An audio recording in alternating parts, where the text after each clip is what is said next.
Up to this point, we've been looking at the problems that arise because of the tremendous success human beings have had for creating complex, informationally rich ecosystems.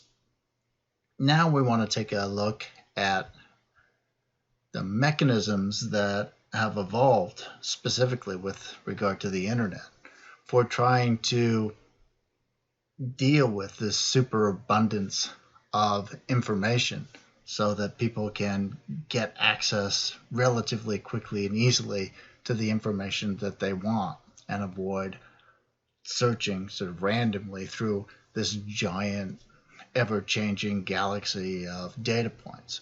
We'll start by looking at probably the most familiar mechanism to any internet user, search engines, and then we'll turn our attention to social media news feeds and just in general automated information feeds. What we'll do is we'll sort of pull off the veneer for these two types of mechanisms for managing superabundance of information and look at the underlying assumptions, the way in which they work. And we'll look specifically to see the trade-offs that are involved in utilizing search engines and social media news feeds. There's no doubt that you really couldn't navigate the internet without the use of at least search engines. Nevertheless, you have to be aware of, cognizant of the limitations that search engines have, the mechanisms by which they accomplish what they do accomplish, and hence what they cannot accomplish as well. And we'll be looking at those rather closely.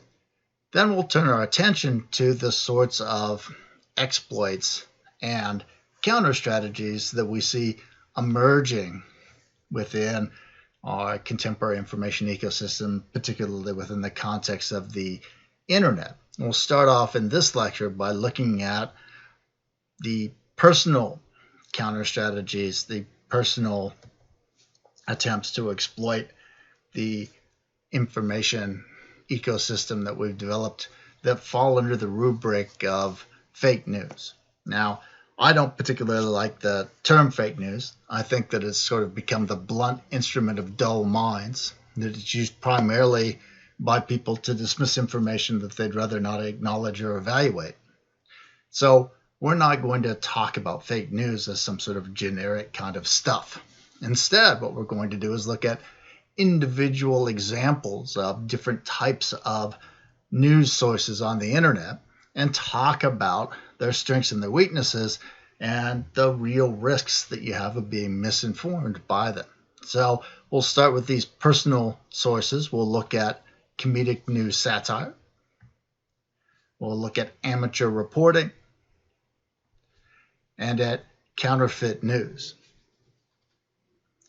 Then we'll turn our attention to personal uses of larger strategies that are usually employed by institutions, organizations, and governments. The first one we'll look at is disinformation. Individuals do employ disinformation, and they also employ propaganda. So we'll look at individual uses of this, and then in the next lecture, next week, we'll start to look at the institutional and organizational techniques for exploiting or otherwise undermining the ability to gather information or accurate information on the internet.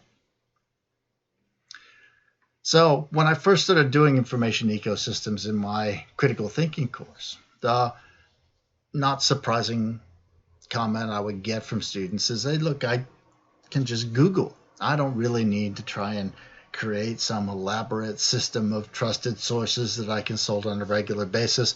I'll just type in some search terms and I'll get my answers. And in order to really understand why that's inadequate, we really have to understand how search works. So we want to take a look, at least briefly, at how search engines decide what to show you, how they pick out things.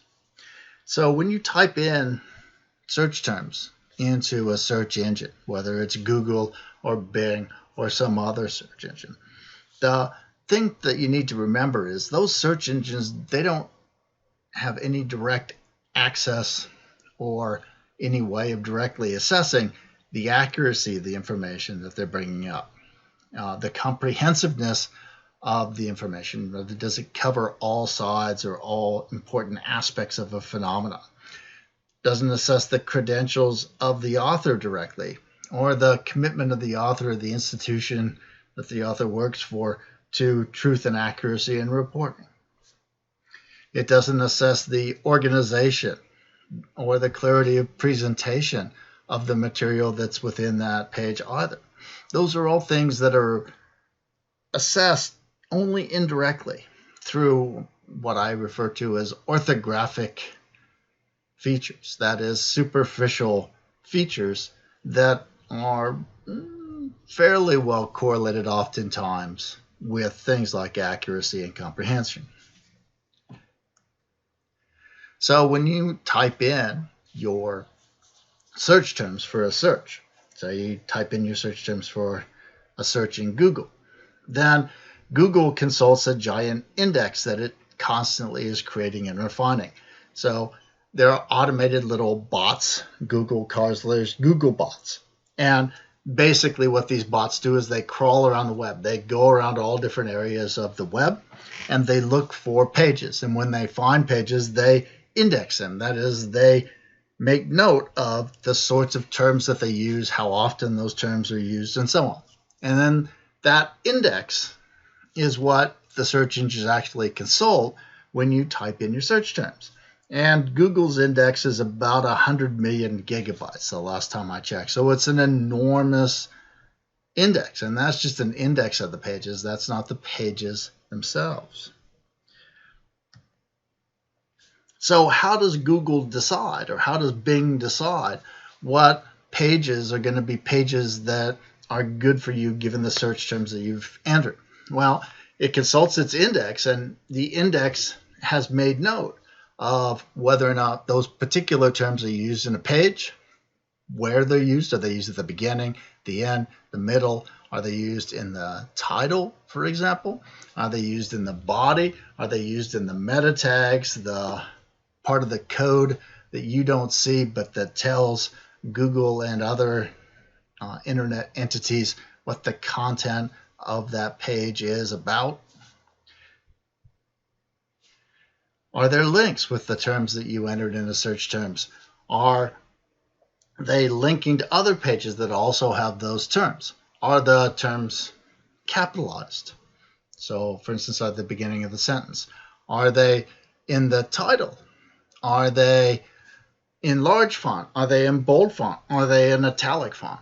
All of these things are suggestive of, correlate fairly well with pages that are about the stuff that you have typed in with your search terms. In the next module, we'll turn our attention to how it is that a search engine then orders all those pages. It's now decided it's got a whole bunch of pages that correspond to your search terms. They're about what you want to read about. How does it decide what order to present them to you in the results?